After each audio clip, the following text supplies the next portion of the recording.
Hello नमस्कार, स्वागत है आप सभी का आज के इस ऑनलाइन क्लास में।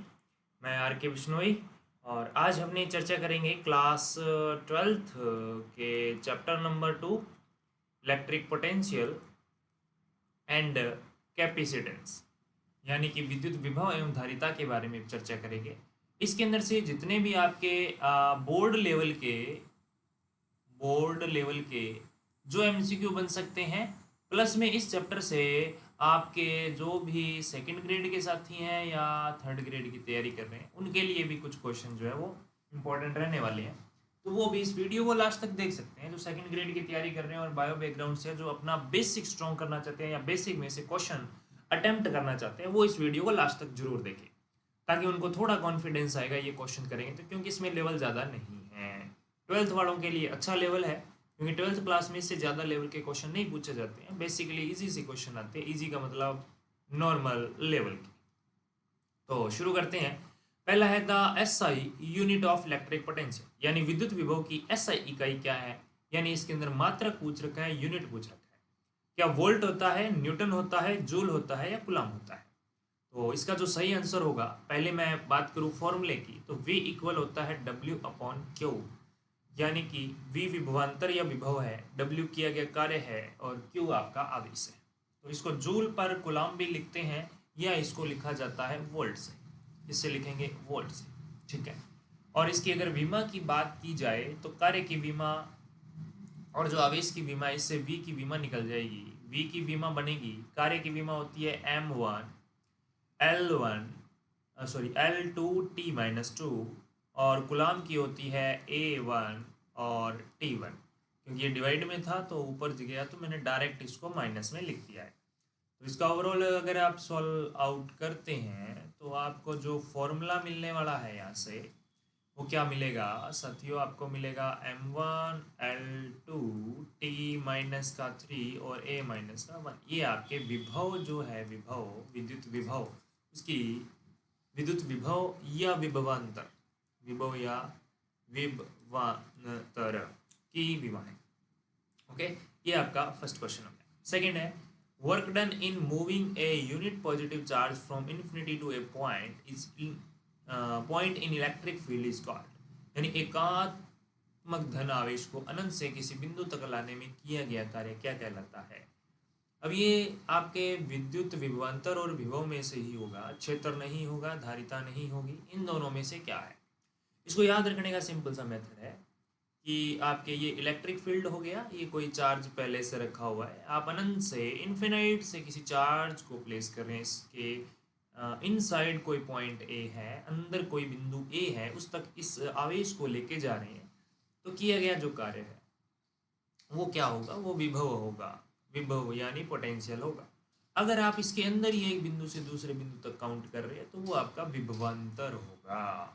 तो ये पूछ रहा है इनफिनाइट, अनंत से ला रहा है, तो ये होगा विद्युत विभव।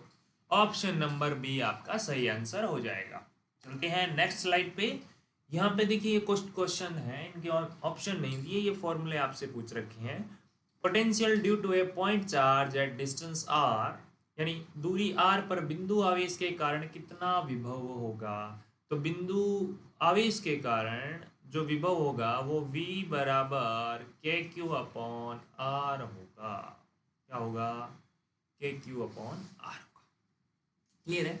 ये फॉर्मूला आपने पहले भी पढ़ चुके हैं। पहले कहाँ पढ़ चुके हैं, ये तो विभव का फॉर्मूला है सर, पहले विभव का फॉर्मूला तो आया ही नहीं, विभव का फॉर्मूला तो आया ही अब है। आप कैसे कह सकते हो कि ये विभव का फॉर्मूला, आप कैसे कह सकते हैं कि विभव का फॉर्मूला आपने पहले भी पढ़ा है।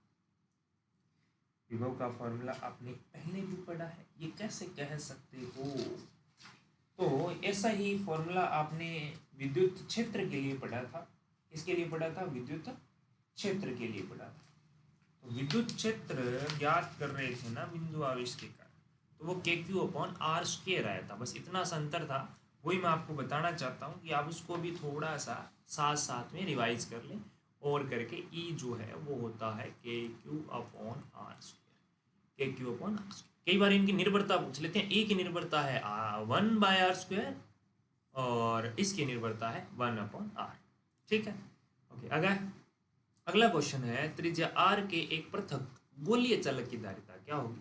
गोलीय चालक की धारिता होगी C equal 4πε0 multiply with r। और यहां से अगर अपने सॉल्व आउट करते हैं तो पृथ्वी यानी जो अर्थ है इसकी जो कैपेसिटेंस आती है वो 711 माइक्रोफैराड आती है। बट अपने क्या मानते हैं, इसका अर्थ का जो विभव है, पोटेंशियल है, वो इन्फिनाइट। तो आप यहाँ से कहोगे तो कैपेसिटेंस जो है वो इन्फिनाइट मानी जाए, विभव जीरो होता है तो कैपेसिटेंस जो है वो इन्फिनाइट मानी जाएगी। क्लियर? आगे, when A dielectric slab is introduced between the plates of A parallel plate capacitor, it's capacitance. यानी जब दो समांतर प्लेट संधारित्र की प्लेटों के बीच परावैद्युत रखा जाता है तो उसकी धारिता क्या होगी? यानी पहले प्लेटें थी आपकी, ये रही प्लेटें, तो इन प्लेटों के बीच में जो धारिता थी इन प्लेटों की वो क्या थी? C इक्वल A ε0/d थी।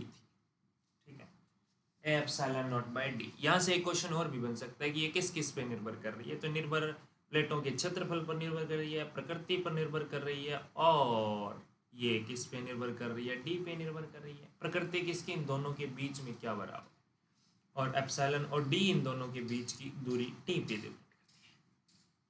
तो अगर परावैद्युत पदार्थ यहाँ भर दिया जाता है तो ये आता है A ε0 ε r/d। तो यहाँ से इसकी जो रखने पे इसकी धारिता घटती है। ऑप्शन बी सही होगा। Next slide. एक माइक्रोफैरड, फैरड किसका मात्रक है? धारिता का मात्रक है भैया। किसका है? धारिता का। तो भाइयों और बहनों, एक माइक्रोफैरड ऐसे लिखा जाता है, ये 10⁻⁻6 फैरड के इक्वल होता है। क्लियर? संधारित्र में संचित ऊर्जा किससे दी जाती है? संधारित्र में संचित ऊर्जा का जो फॉर्मूला है वो आपसे पूछा है, तो ये फॉर्मूला 3 फॉर्म में आता है। एक तो होता है हाफ CV²। क्या होता है? Half CV²। एक होता है हाफ QV की फॉर्म में, तो यहाँ Q² Q और V की फॉर्म में तो सीधा याद, सॉरी, हाफ QV, और एक आएगा हाफ Q²/C। Q²/C। आप क्या करोगे? C इक्वल V/Q फॉर्मूला है, ये फॉर्मूला इस फॉर्मूले में अपडेट करते रहें और ये तीनों फॉर्मूले आपके बन जाएंगे। एक फॉर्मूला याद करो, बाकी सारे के फॉर्मूले इस फॉर्मूले से वैल्यू C की वैल्यू पुट कर दो एक बार V की वैल्यू पुट कर दो, तो ये दोनों फॉर्मूले भी बन जाएंगे। ठीक है, आगे है सम विभव पृष्ठ की सतहें हमेशा होती है। इक्विपोटेंशियल सरफेस आर ऑलवेज, एक दूसरे की समांतर होती है, विद्युत क्षेत्र के लंबवत होती है, इंक्लाइंड एट 45 डिग्री 39 डिग्री पर होती है, रेंडम यानी कि यादृच्छिक कैसे भी हो सकती है। इसका जो सही आंसर होगा वो ऑप्शन नंबर बी होगा, क्योंकि इसके विद्युत क्षेत्र के हमेशा क्या रहता है? ये लंबवत रहता है। अगर विद्युत क्षेत्र ये है तो इक्विपोटेंशियल सरफेस की डायरेक्शन ये होगी, यानी इन दोनों के बीच में 90 डिग्री का कोण हमेशा रहेगा।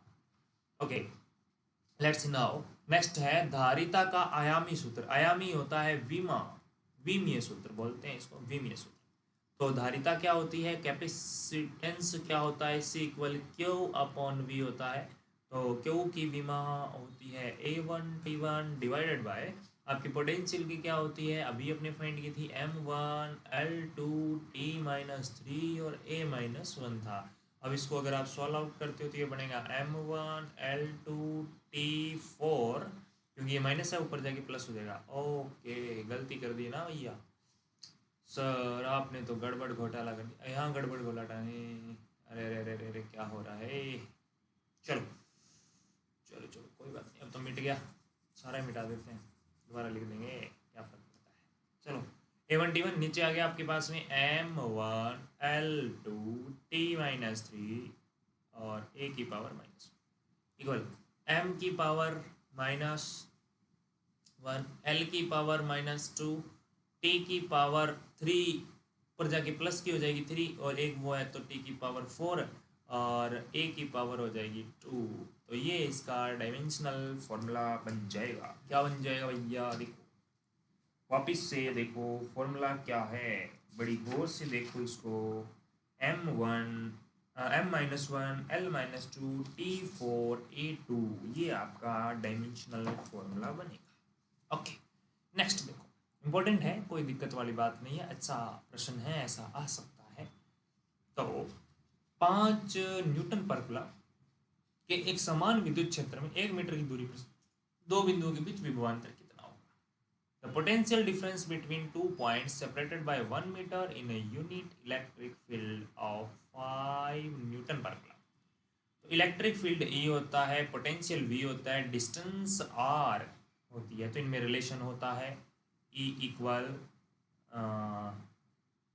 Sorry V equal E R, V equal E R, तो V इक्वल E5 है, R कितना 1 है, तो V इक्वल 5 वोल्ट है। क्या ऑप्शन है? क्या ऑप्शन बी? या इसको डायरेक्टली ये भी लिखते हैं ना अपने, V equal E dot D R भी लिखते हैं, है ना, E डॉट डी आर भी लिखते हैं। ठीक है, इसको हमें मिटा देते हैं। क्लियर? चलो सर आगे चलते हैं। निम्नलिखित में से कौन सी राशि एदिश है? Which of the following scalar quantity? अच्छा प्रश्न है आपके लेवल के हिसाब से, आपके लेवल का मतलब 12th के हिसाब से, सेकंड ग्रेड में भी ऐसा प्रश्न आया। ठीक है, इलेक्ट्रिक पोटेंशियल विद्युत विभव, इलेक्ट्रिक फील्ड विद्युत क्षेत्र, फोर्स, डिस्प्लेसमेंट, ये सदिश होती है। बल भी सदिश होता है, इलेक्ट्रिक फील्ड भी होता है, तो बच गया electric potential. Electric potential. Clear? चलते हैं नेक्स्ट स्लाइड पे, और आज की लास्ट स्लाइड, लास्ट प्रश्न है। तो धारिता की इकाई क्या होती है? धारिता की इकाई फैरड होती है, जिसको जूल पर कूलम भी लिखते हैं, जूल पर कूलम भी लिखते हैं। फिर विद्युत क्षेत्र में प्रति एकांक आयतन ऊर्जा क्या होती है? देखो, प्रति एकांक आयतन ऊर्जा, energy per unit volume stored जो है, इसको कहते हैं क्या है? एनर्जी डेंसिटी बोलते हैं इसको। क्या बोलते हैं? एनर्जी डेंसिटी बोलते हैं भाई। अरे भाई क्या बोलते हैं? एनर्जी डेंसिटी बोलते हैं। तो एनर्जी डेंसिटी जो है आपकी, U equal energy divided by volume. ठीक है, यूनिट वॉल्यूम में पूछा है, तो इसका फॉर्मूला बनता है half of epsilon not E square. ये इसका फॉर्मूला होता है। फॉर्मूला क्या होता है? वापस देखो, half of epsilon not E square. इसको आपने अच्छे से याद, बहुत इंपॉर्टेंट फॉर्मूला है, स्टार लगा सकते हो। इसका डायमेंशनल फॉर्मूला क्या बनेगा? डायमेंशनल फॉर्मूला वो आप बताएं, कमेंट में बताएंगे। और ये बताएं ये वीडियो कैसी लगी, आप ज़रूर बताना।